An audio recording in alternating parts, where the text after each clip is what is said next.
So, how do you get data from a website that really doesn't want to share? Let's dive into a real-world case. The job was to pull around 8,000 member records from a private, secure online directory. And here's the kicker. There was no easy download button. This data was locked down tight. So how do you professionally pick a digital lock like that? Well, let's check out how an expert handled it. The client's goal was pretty straightforward: turn 571 web pages into a clean, usable dataset. But, of course, it wasn't going to be that easy. The site was basically designed to stop this from happening.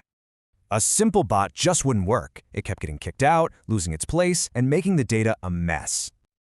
You know how your bank's website logs you out if you're idle? It's basically that, but for the bot. This meant they needed a new strategy. Not just any automation, but resilient automation. So the consultant came up with a smart hybrid plan, a custom script plus a reliable manual backup. This gave the client the best of both worlds: automation for speed and a manual plan for 100% reliability. Now this is where it gets really interesting. The consultant did all this initial research totally for free. That's a huge move. It shows they're focused on the right solution, not just on billing hours.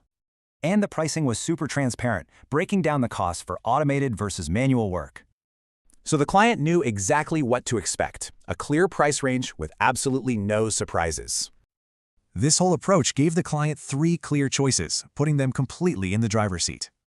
Option A was the recommended one, a hybrid approach that guaranteed they'd get all the data.